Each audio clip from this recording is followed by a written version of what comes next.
Didn't get everything you wanted this holiday season? Spring Creek Model Trains can help. With a huge inventory featuring today's top manufacturers, Spring Creek Model Trains is sure to have just what you're looking for. Check them out in Deschler, Nebraska, on their website, springcreekmodeltrains.com, or come shop their huge selection at the Railroad Hobby Show in the Stroh Building, January 24th and 25th in West Springfield, Massachusetts. Or give them a call at 402-365-7628. At 1810 Designs, we believe true art takes time. Every piece we create is hand-painted, hand-assembled, and crafted with care right here in our Texas workshop. This holiday season, our hands are busy creating, but you can still give something truly special. An 1810 Designs gift card lets them choose their own handcrafted piece made just for them. 1810 Designs, enhancing the hobby. Give the gift of handmade this holiday season at 1810designs.com. If you're looking to bring more realism to your layout industries, the place to go is the Railroad Hobby Show in West Springfield, Massachusetts to see Tully models. You'll find Kevin in the Mallory Building with a wide variety of products from Industrial Modeler Supply and Southern Tier Grain Modeler Supply, including new announcements to take your trackside industries to the next level. For more, check out their website at tullymodels.com. ATLP Extra is our monthly newsletter delivered right to your inbox each month. Sign up for free at atlpextra.com.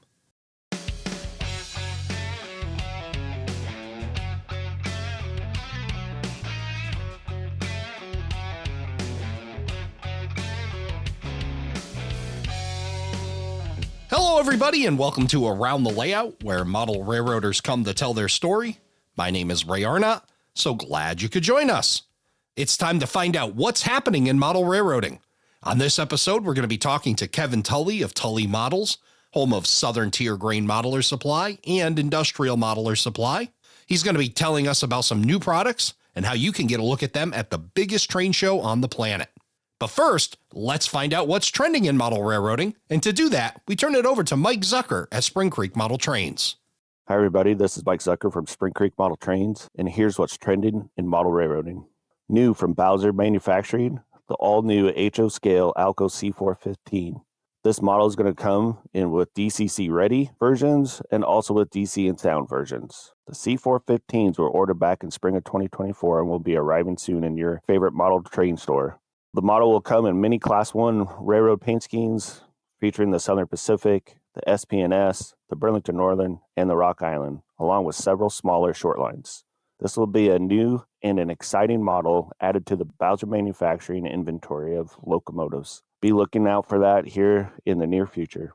Also exciting from Broadway Limited is the new HO scale inspection cars, with the Union Pacific Fox River arriving early in 2026. Along with new announcements of the Santa Fe and the BNSF models due here in 2026. These inspection cars will be a great add to your passenger train or to that inspection specialist traveling across your railroad. Be on the lookout for those from Broadway Limited. Rapido HO scale Magnor 53-foot DODX flat cars. These were ordered back in 2024 and are on their way to your model train stores. These will be a great add to anybody modeling the 53-foot military trains traveling across their layout. These Magnor flat cars will contain all the details as Rapido Trains has been known for. Be on the lookout for those as they arrive in your local model train store. Two new exciting to model train stores around the country are the SD70 ACUs. In N-Scale, Kato has released a new model of their SD70 ACUs. This is a new mold production by Kato Manufacturing. The locomotives feature the NS Popular Horsehead paint scheme, along with the Canadian Pacific Military Heritage units. DC models have arrived at the stores, with the DCC and sound versions coming in the near future. Also in the SD70 ACU model is from Athearn Genesis. This is an HO scale version of the popular SD70 ACUs, with all the details and lighting functions that you come to expect from the Athearn Genesis brand. Paint schemes feature the Norfolk Southern, the Canadian Pacific in the red, and the Canadian Pacific Military Heritage units. They also had a 5-unit set of the Canadian Pacific Military Heritage units that is also available. All versions come in the DCC ready, also with the DCC and sound. Be on the lookout for those as they are arriving now at your local model train store. Several new arrivals from scale trains are hitting the market. The HO scale rivet counter SD38-2s are on their way, with a new production run featuring the Chicago Northwestern, the Chicago, Illinois and Midland, the Burlington Northern, the Bessemer and Lake Erie, and the DMNIR. These are going to be a great ad for the Midwest modeler or any modeler as they're modeling the area around the Great Lakes. Be on the lookout for those as they're arriving now. Also arriving from scale trains is the N-Scale AC44C6M in the Norfolk Southern paint schemes. This is a popular locomotive for Norfolk Southern fans or fans of these unique locomotives. They'll include the horsehead paint scheme, the horsehead with the sine waves, and also several of the popular main schemes from Norfolk Southern or the real popular blue bonnet. Be on the lookout for these arriving now. They'll be with the DCC ready versions or the DCC and sound versions. And an exciting freight car from Scale Trains is coming again. This is the 82-foot mechanical reefer in HO scale. This will be in their River Count version, available with sound or without. Popular paint schemes will be in the BNSF with the icicles, Trinity Leasing, and the ultra cool data only, where you can do your own thing. Be on the lookout for these new HO scale mechanical reefers coming out now. Also, what you need for your modeling season is track for your trains to run on. Manufacturers out there provide us a great options for anything that we want to do. Options are included in the Pico brand, Microengineering, Atlas, Wathers, Kato, and also your options for handling. Talk to your local model train store, get your options on what you can do to build your model railroad. Spring Creek Model Trains is always available to help you with your modeling. You can take a look at our website at springcreekmodeltrains.com as we continue to load our expansive inventory to our website. If you can't find what you're looking for there, give us a call at the train store at 402-365-7628, and we'll help you out as best we can. As always, be on the lookout for Spring Creek Model Trains at a train show near you. We travel the country doing almost 40 shows a year. You can check out our show schedule on our website under our show schedule tab. We look forward to seeing you in 2026 and look forward to helping you out with your model trains. If you're in the need of ordering any of the new announcements from the major manufacturers, sign up for our email newsletter on our website, at the bottom of the homepage, and put in your pre-order with us, and we'll contact you when they come in. This is Mike Zucker from Spring Creek Model Trains, and that's what's trending in model railroading. Well, thanks, Mike. And now it's time to take a deep dive into a newsmaker in the industry. And joining me to do that, the owner of Southern Tier Grain Modeler Supply and Industrial Modeler Supply, and his website is tullymodels.com, Kevin Tully. Kevin, good to see you again, my friend. Hey, Ray, how are you doing? I'm doing awesome and glad to have you back here on the show. Middle of December here. We're getting ready for not only the holidays, and that's always a great time of year, but we're also thinking about the big train show in West Springfield. We've got just so much going on, so much activity right in the heart of model railroad season. So we've got a lot going on. I'm sure you've been quite busy as well. Yeah, getting ready for the big show. Yeah. That's always it's a lot of work. I think anybody that has a small business is probably busting their hump, getting ready, making new product or getting things boxed up or ensuring that they have enough of what they speculate will sell well at the show. I always try not to take the same items. I take some of the same stuff, but I always try to kind of rotate the catalog through the show so that people aren't constantly seeing the same thing and getting burned out.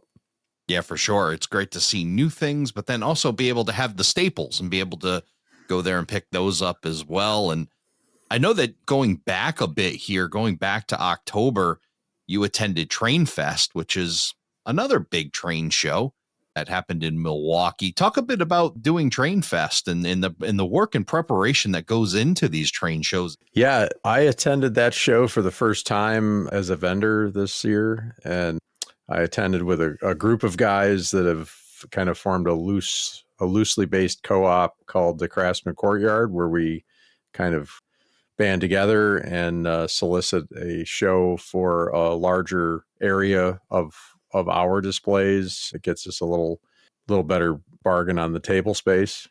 And I didn't really know what to do going into that. I know about Milwaukee. I know that there's a lot of model railroaders up there.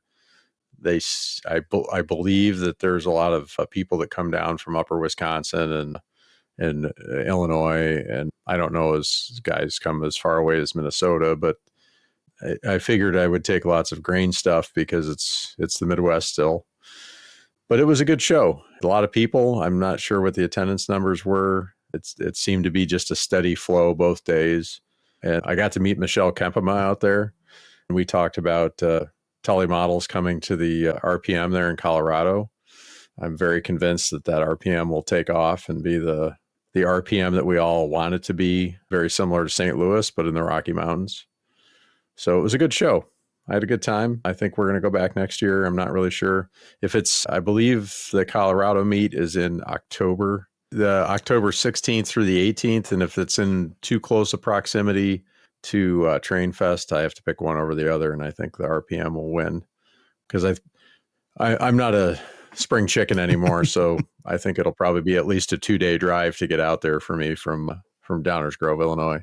So let's talk a bit about, the shows themselves and the advantages that they bring you as a manufacturer and the things that you get to do at the show, other than sell your product. I mean, I know there's a lot of other things that are beneficial to you as well. I try to use, coming from the aftermarket automotive industry and experiencing what it's like to be at a B2B show, I actually try to walk around and see if there are other people that I could do business with, because one thing that I learned in that industry was that anybody that tries to do everything well usually ends up doing nothing very well. And so I do business with some other smaller manufacturers for products that I quite literally just don't want to take the time to learn how to do. And they have been doing it a lot longer than me and they're experts at it. So I just farm that business out to them. And I reciprocate that way with some other businesses where I make products for them and ship them out to them for the same reasons, I assume. So I kind of use that a little bit as a B2B opportunity as well. And I also love conversing with the public. It's always nice to be emailing or Facebook messaging or something with a potential client or a current client, but I'm kind of old school. So I like talking to people in person or on the telephone. And so I definitely take the advantage of speaking to them in person and asking them, how can I improve my product? What are you interested in? Can I help you design something, out of the parts that I have here at the show, or is that something I need to mail you? So I try to use the shows for that type of interaction as well. When you're in front of the customer, and I know, from my sales experience, you learn a lot at the foot of the customer, and I'm sure you've learned a lot at the foot of the customer as well. How is it processing all those ideas? Because they got to be hitting you left and right. I mean, everybody has the next greatest idea. I know I've hit a ton of vendors and all my brilliant ideas that must drive them crazy, and to hear, guys like me and others, but it's got to be a lot to take in. It is. And you can get, especially at a show like an RPM, I find that shows like Train Fest are nice for interaction with the general public, but RPM meets really seem to be the focused modeler crowd. They seem to be the higher skill level crowd that wants more detail, or they're modeling a specific prototype. And they definitely will hit you with, I have an idea for this product, or could you modify this thing you already have for the specific prototype? And I really try to help people in that manner as much as I can, but there's only one of me. So it becomes a matter of time and money. And sometimes my time is just, I can't get to it, or their time frame doesn't match, having to wait for me. So I also try to gauge, and I'm not really doing anything I don't think anybody, even the biggies at like Rapido and Athearn, aren't doing, where they're evaluating, is this something that's going to sell to this particular person, or is this something that would sell to the masses? Is this something that could be in high demand? And as a small business, I can, of course, I'm willing to help the person that only needs that one part, but that would fall into the custom end of my business and not the, I like your idea, I'll make that component and we'll just put it in the catalog end of the line. So it's nice as a small business that I can offer that as long as it fits their time frame for when they need the product and whether I can actually allot my time to make that product. So I do think that's one advantage of a small business, is what used to be called a cottage industry in model railroading. If someone comes along with a specialty project, you can oftentimes say, yeah, I'll go ahead and help you with that. And it may not be something that you add to your catalog. It's just a one-off product. Well, it's part of that revolution that we've seen with the cottage industry that really kind of kicked off around pandemic time, right? Where, the technology had, finally had met that point where you're a small business, but you have production capabilities with 3D printing and that coming together and being nimble enough, being a small business, you're nimble enough to be able to make those quick moves or be able to be flexible enough to do 1 off or 2 off or 3 off runs because the technology is allowing you. And boy, what a boost that's brought to the hobby. Oh yeah, I've mentioned this a lot of time to a lot of people over the past few years. We live literally in the golden age of model railroading.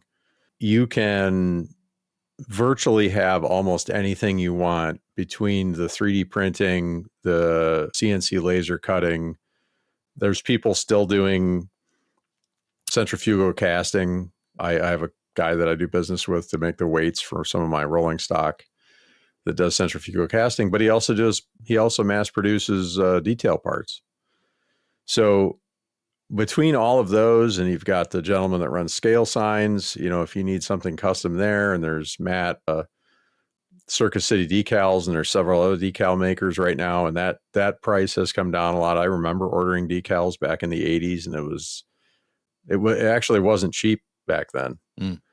And you had a minimum order, and the guy charged you for the artwork, and the artwork charge was expensive. And of course, $50 or $60 back then isn't the same as $50 or $60 today, but you can virtually do anything you want in model railroading right now. And the sky's the limit. And I don't know of any other time that I know of in the history of model railroading where you could do that. Yeah, for sure. And yeah, we're definitely, being able to take advantage of that and be able to move our projects forward. And talk a bit about that, what your products are, the purpose of them.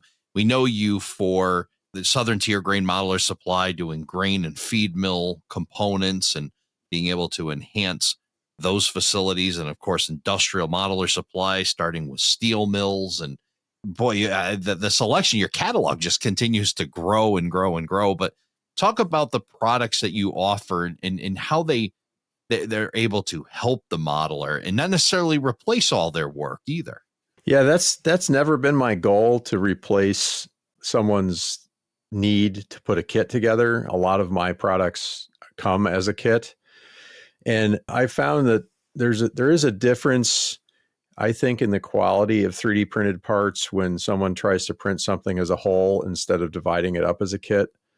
And I don't have any kind of, black art knowledge. I built model cars and airplanes and tanks and things like that since I was a little kid in Lego.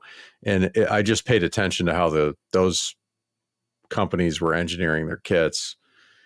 So I try to divide that stuff up logically into a kit. And it also enhances the ability to print it, and you get a higher quality product. And I've never sought to replace someone's need to model. What I did want to do was help people out, especially with laborious things where you needed 15 of something and it was going to take you an hour and a half to build one of the 15. And so many people's projects just stop because they just hang it up or put it on a shelf and move on to the next thing, because it's mind-boggling just to sit there and go, oh my God, I've got to slug through this and make 15 of these little gate valves, and it takes an hour and a half a piece to make them.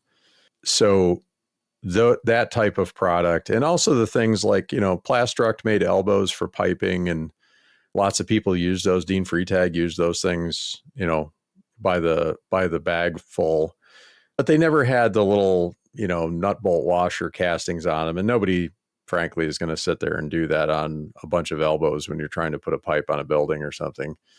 So the ability to make all that stuff and have a modeler be able to take a $5 baggie of that, whatever the product is, and do in one evening what potentially was going to take him 2 or 3 evenings after work. You want to be able to enjoy that, not sit and make something that's monotonous. A lot of people do that kind of work at work. They don't want to come home and do it in their hobby. So just being able to help people enhance what they are building rather than replace what they're building. Well, I think it comes all at the right time. And I think maybe that's what it's like the kind of like the perfect recipe for the way things are nowadays. Life is just so spectacularly busy, and there's so many things going on and so many things pulling us in multiple directions. And, there's also the evolution of moving away from the bigger layout to the smaller layout, where now you can super detail and you have the time to do those things. All of those elements coming together that really need a 3D printed product in the super details that Tully Models is able to provide. Yeah. And I think it's nice too, to have the ability to, I really try to keep my prices as low as I can. I do this for full time now, so I have to try to make a living at it, but I also try not to rob anybody. I don't want to have every little baggie that I sell be $10. That adds up quick, and it eats somebody's surplus money up for a project very quickly. So I really try to keep the prices on everything very reasonable. I hope my customers agree with that, but I try to keep it reasonable, because I always, for any job I've ever had in the civilian world, I've always put myself in the customer's shoes. Would I really want to pay that much? Is this product or this service, do I feel that it's got that value in it for the money that I'm paying for it? Because all of us have been there. We've been in the service garage or somewhere where we think we're getting bent over the barrel. And I don't want that. I've experienced that as well. So I really try to be very fair with the customers and provide good customer service on that as well. I will say I'm not always the fastest in shipping something, but it's mostly just because there's one of me. And when I go to a show like Train Fest, it's a week's preparation before time at least. And then it's a travel day or maybe 2 travel days for Amherst. And then you're there for the setup day and then the show day. And I don't know how many people in the audience understand that's what goes on when you go to one of these big events. And then when you come back, it's 2 days back on the other end, and you're worn out. You want to take a day off and lay on the couch and kind of do zero and then jump right back into it. But in that time you're gone to a show, I've left for a show with 12 orders on my plate that were pretty fresh orders. And I thought, well, I'll be back in time and I'll get those out right away. And then by the time I get back, there's 35 or 40 orders on the plate. a good problem to have, but a challenging one when you're really a one-man band. It is. And, I feel sorry about that a lot of times. I feel bad about it, but it is just, and I've got a family and a little boy too, and we spend time together in the evenings. So I really try to keep my work day from say 8 to 5, but I don't take a lunch, and I work the whole time. Or if I get up in the morning with my wife, when she leaves for work at 4:30, I just start working right then and put in a little bit longer day. But I really do try to knock off and just have family time after 5 o'clock. So, but I feel it, I've got lots of orders on deck right now, and I'm trying to get them out after Train Fest, or not right now rather, but right after Train Fest, I had a lot of orders on deck, and I try to crank them out as fast as I can. But like you said, you're a one-man operation, so you do the best you can. And, I try to send out emails if I'm going to be a little bit late on somebody's order, or give them a ring on the telephone and tell them, hey, I'm sorry, I just got back from a show. But everybody seems to be pretty happy. And I do get emails that are nice to get in my email saying that they got their order and they're very happy with the product. So cross your fingers. I hope everybody's doing well. I think when we keep the mindset that we're lucky we are that we only have to wait 4 to 6 weeks to get these products versus months and years, hoping that a major manufacturer will get this on their radar and they'll produce it. and then they still don't produce it to the custom level that you're able to do. Again, that nimbleness of being a small manufacturer and accessible. And I think that's also what's nice about the train shows as well, to be able to be accessible to the people for that. It is. I genuinely, in my heart of hearts, like helping people, especially when everybody's got that dream layout or they've got the dream industry. They sit and think about it. It's something they pass on the way to work, in real life, or it's just something they saw in a magazine or on a friend's layout. And I really want something like that on my layout. And I genuinely like helping people create that dream industry of theirs on their layout and hopefully make it go a little faster for them and maybe even make it a little more super detailed than they thought it would be, even for their modeling experience. I've found that sometimes, I always tell people you can take a very simple shake-a-box building kit and add some details to the outside of it, and it looks fantastic. And it doesn't look plain anymore. And I've had people, see things that I've done like that with a Walters grain elevator and ask me if it was custom built. No, I just added some enhancing things to the outside of it and gave it a paint job. And so it really can change even that simple kit from Walters or whoever it may be, and make it look that much nicer on your layout and not be a lot of extra work. That's the primary goal. I don't want it to be a ton of extra work. I want it to be fairly easy to put together, added to their layout, and be very proud of it when they're done. I know that on your way to and from shows, the mind really doesn't shut off, and it's really R&D time for you as well. You're observing the world, right? And as you're driving by these elevators, coming out of Chicagoland, heading to Milwaukee or heading east out to the show in West Springfield, you're seeing these things. And of course, you got guys like me who just love taking pictures of grain and feed mills and sending them to you and, sending you that kind of stuff.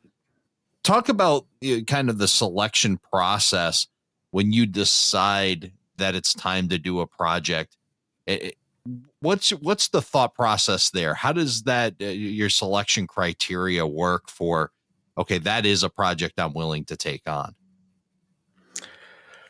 I think whether it's an industrial design or it's an agricultural product, sometimes it's just, hey, that's really cool. There are some bins that I'm going to be doing very soon that I've never seen before. And I had to do quite a bit of research to even find out who made them. But it's one of those things where you drive by something all the time and then one day you notice it and then you're like, oh my God, these are everywhere.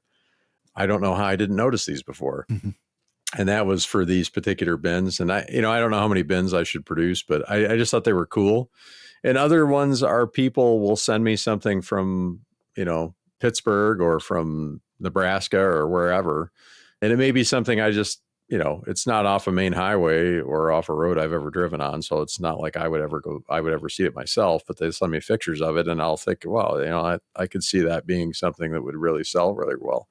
And sometimes it's even the custom kits. Somebody will ask me to do a custom part and I'll just throw it up on one of the Facebook pages as a example of something that I'm capable of doing. And sometimes the thread will light up like a Christmas tree and say, oh my God, those are all over Nebraska, or I've seen those at 3 different steel mills or something like that. And it's a product I didn't know would sell, but that can be some fairly inexpensive market research by posting up photographs of stuff like that and seeing what the public around the country. I mean, that's the nice thing about the internet, right? You have, with places like Facebook, you really have access to people all over the world, potentially, but certainly in places that you may have never traveled before, but they live there and it's something they know exists in that area. And then if you get that from 2 or 3 different locations in the country, you can say to yourself, well, okay, so that's something that's going to sell really well because it's very common across the country. And I actually try to get that kind of story from those people too. I'll send them a message on Facebook and say, how long has that been there? Do you see those, in several other towns as well or something like that? And I try to get a picture of it so that when I'm at a show and someone asks me how prevalent something is, I can say, oh, these are all over Nebraska. I've been told by 10 or 12 different guys that this thing is at farms all over Nebraska and was very common when they were all kids in the 70s and 80s. So that's a big advantage there too. Well, that sounds like the start into the research side of this. What other research are you doing when a product is selected, and how do you pin that down? I mean, it's the details that you're able to provide in your products are so good, and the accuracy. How do you get it that close? I mean, how do you figure all that out? I mean, what's the process there? Sometimes it's asking that person that sent me the photographs if they live close enough, would they mind going and getting me dimensions and taking more photographs? And I'll give them specific measurements that I want. And I'm not really doing anything anyone else in the industry probably isn't doing as well. But if it's something that's relatively close to me within a few hours, I'll just drive there and do it myself. Being able to scale from a photograph is very important too. And that's a skill that's been, there's been articles written on that since the time Model Railroader and Railroad Model Craftsman came about, is being able to scale from a photograph. And that's, I'm sure there's probably even YouTube videos that would teach listeners how to do that. And I think that's a valuable skill, whether you're a manufacturer or just a modeler, being able to scale from a photograph. Because if it's something that doesn't exist anymore, but you can get decent photographs of it, you can use the photograph to scale from it. Unbelievably, I've met the right people along my way that were able to get me prints. A lot of my products come from factory prints of the actual item. I seem to have just been fortunate enough that I've met the right people who say, oh, I can get you that, or I've got a buddy that works there, or something like that. And I always make sure, they're not doing anything nefarious, that it's okay with the bosses or whatever. But a lot of times it's something that I'm doing that they don't produce anymore. So it's not like I'm trying to steal their industrial secrets or anything like that. So they're usually pretty willing to fork that stuff over. Sometimes you can find things on the internet. Like most researchers, I use eBay, look for old catalogs, brochures, sales literature. A lot of that stuff will have, good information. Even if I like those items just even we just introduced our Martin silos, and I didn't even know Martin existed. They were a company that was in Ohio that produced grain storage, ag storage buildings. And Tony Coaster actually asked me about producing one for his modular layout that he's building in O-scale. And I at first thought it was a Clayton and Lambert silo because they made one that was similar. And one of his friends from Ohio pointed out, no, that's a Martin silo. They made those here in Ohio. So I did a little bit of research and to try to pinpoint when they started manufacturing that stuff. I find out a lot of modelers really want to know that. And I think Tangent, just to drop a note on them, Tangent's done a fantastic job of telling the modeler this car was produced in this year and used on the railroads through this year. And they came out with a modified design or whatever. And I found out that most of the industrial and agricultural modelers want that stuff so that they can be very accurate. And I actually wish that companies like Walthers and Atlas and those other companies would start doing that on their websites, just putting out when something was produced. It would help the modelers out a lot. But I can't do it for everything, but I try to do it with most of my products. Well, I think most modelers are very inquisitive, not only about what things are, but what they do. They have that mindset of wanting to understand how things work. And I know you do as well. And then this must be not only a joy for the folks that are getting your products and putting them on their layouts and adding that super detail. It's got to be a lot of fun for you too, and all the amazing things that you're learning as you're going along, building these products and being able to bring them that much closer to prototypical accuracy. Well, yeah, I tell anybody that, I get people that do ask me that often, where did you grow up in this business? And I'll say, no, I have a head for remembering mechanical things and how things function and how they go together. And Bob, I have a terrible memory for name. Oh, sorry, Ray. I have a terrible memory for names. I have such a bad memory for names, and that's actually for real. I have to have a conversation with someone 2 or 3 times before I remember their name. And I don't know why that is. I've tried all those little, say the person's name in your head, say it in a sentence back to them, and it just doesn't stick. But you can tell me how a conveyor system goes together that was made in 1949, and I will remember that until the day I'm dead.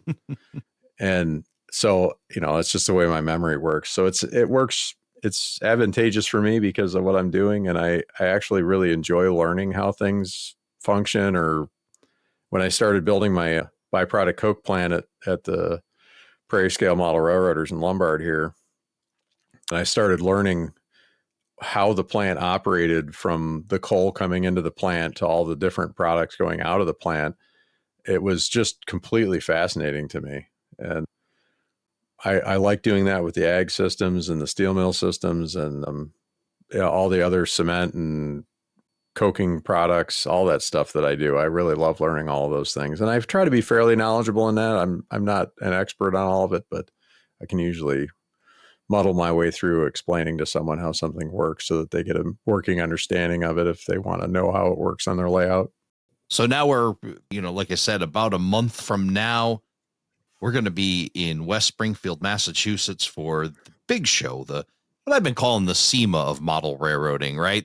It's the gathering, right? Where, the who's who of model railroading goes, and so many amazing things go on and whatnot. What's your prediction for Amherst and Tully models and what you'll be doing there? Well, one of the things that I'm hoping to do this year is I'm working with Jeff Otto at Oak Hill Model Railroad Supply. We have modules that we're bringing along that will have a display of my products and as well a display of Jeff's immaculate track work that will let someone see. We designed the modules so that at the beginning of the module, so to speak, you see the barest of bare of Jeff's track. And then as you travel down his module, the track gets painted and then the ties get stained and then there's ballast in and then there's the weathering on the track. And then by the time you get onto the module I'm building, there's a structure there so you can see how you can implement his track work and my products to make a scene either on a module or on your layout. But I found that the people, I think it's tough for some people to look at something in a bag or laying it by itself on maybe Jeff's table and really kind of envision in their head, how does this all work together? And so I came up with this idea that Jeff and I should work together and just have our booths next to each other so that we can transition from his beginning product, excuse me, to a finished product with a structure on it. And I found that people have a better understanding of some of my products too when they can actually physically see a model sitting there. So that's one of the things that we see happening at Amherst. Hopefully I'll get the time to actually finish mine. His is done. But I've got some new products that I'll be bringing to Amherst that I did not have there last year, some of which have already been released and some of them which will be released at Amherst. And I try to bring more industrial stuff to Amherst because there are, I think the majority, I don't want to say that all of them, but I think a good majority of the more heavy industry modelers tend to be in the Northeast. So we'll be bringing those things out there. Oh, awesome. And I can't wait to see that. And going back to the module for a second and what you guys are building, it really is. I know personally, like when you see the box and you try to get the vision for it, it's hard to understand. But when it's fully complete, it's hard to understand that middle, that half built, almost built. The process is where you learn so much. It's like an autopsy, isn't it? It's like getting to see how this thing is coming together. It's an evolution of what you can do, right? So I had kind of envisioned having some of my display section, the structure section, some of it be not painted at all, and then have some of it painted so that people could kind of, I actually have also envisioned maybe having the pieces painted different colors, like in an industrial cutaway, so that you can say, well, the yellow pieces are this and the red pieces are that. But I don't know if people would want to see that kind of thing. I should do a little bit of a survey online and see which way people would want to see it. Well, either way, it's always great to have the visuals to be able to go find you at Amherst.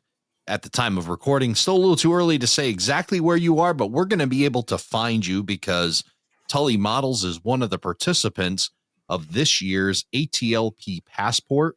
It is our big giveaway for Amherst this year. What we're doing, we're going to have 12 vendors participating this year in this ATLP Passport. You will go visit Kevin or Jeff Otto at Oak Hill, and you will, or any of the other 12, you'll pick up your ATLP Passport there. Then you'll take and visit all 12.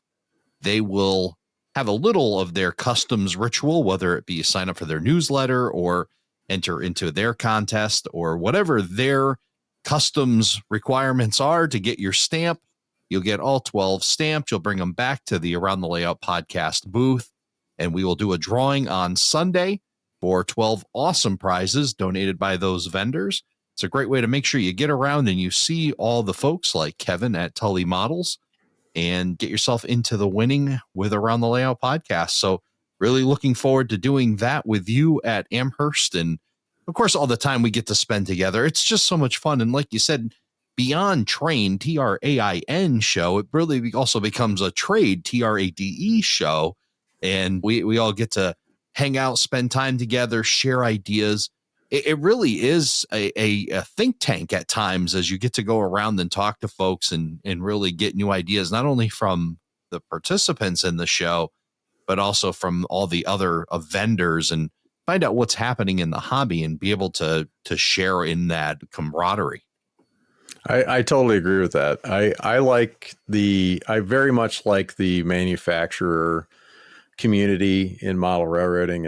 I've found everyone to be very friendly, and it's great to go and see what their new products are.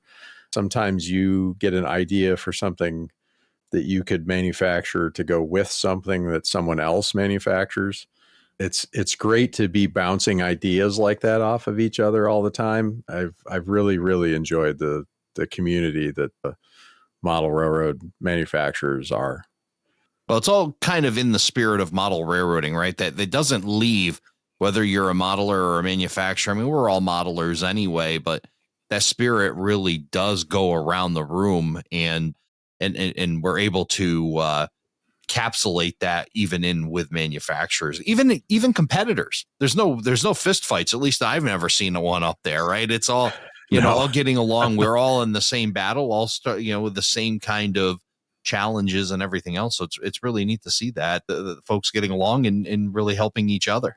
Yeah, I like to think, I get the impression from most of the other guys that they're doing the same thing I'm doing.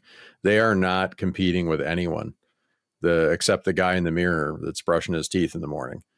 And I think I really do think genuinely that's the way that you should be if you're going to run one of these, a model railroad company, whether it be a big company or a small company. I really believe that you should be competing with yourself and just striving to do better and not worry about what the other guy does. Because in the end, there are millions and millions of items that model railroaders would love to have for their layout, whether it's rolling stock or a locomotive or a tiny little detail part or whatever.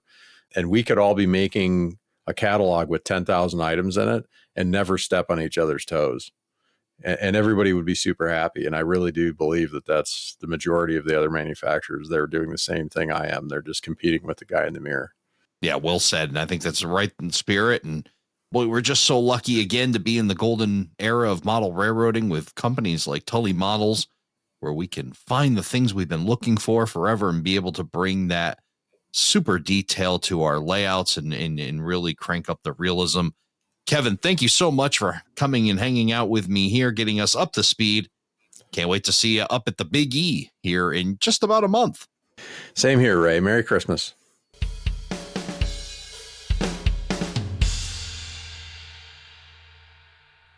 And now to give us the RPM report, let's throw it over to Eric Hansmann. Ho, ho, ho. It's time for the monthly Around the Layout RPM reports. I'm Eric Hansmann. All of the 2025 Railroad Prototype Modeler events have been completed. There were at least 25 RPM events this past year, and I see 18 gatherings already on the 2026 calendar. I expect more will be added. The year kicks off with Prototype Rails in Cocoa Beach, Florida on January 8th. What a great excuse to go to Florida and the beach and an RPM event. Yeah, get going on that. Later in January is the Bay Area Layout Design and Operations Weekend in Sacramento. Not technically an RPM event, but there's going to be plenty of prototype information and some great prototype-based layouts to operate on.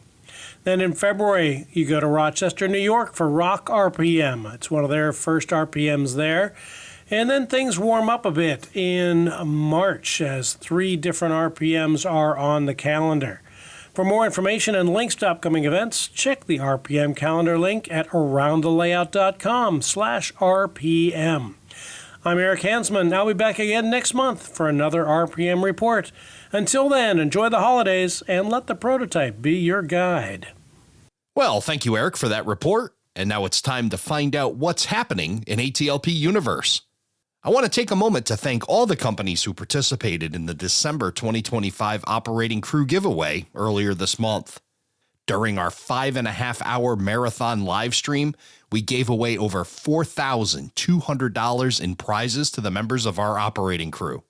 If you want to get in on the winning starting in January, sign up for the operating crew at aroundthelayout.com/crew. During that live stream, we announced a limited run Around the Layout podcast commemorative HO scale Trinity 50-foot high cube boxcar in collaboration with Prairie Shadows Model Railway Company. 100 of these cars, numbered ATLP 2027 to celebrate our planned 5th anniversary of the podcast, were made available. Within 12 hours, 20 of the cars were sold. Then in 24 hours, 40 were sold. And at 72 hours, over half the cars were sold, and just over a week after the announcement, less than 15 are left. If you want in on this one-of-a-kind car, head to aroundthelayout.com/2027 and place your order today. We expect to fulfill orders in the fall of 2026.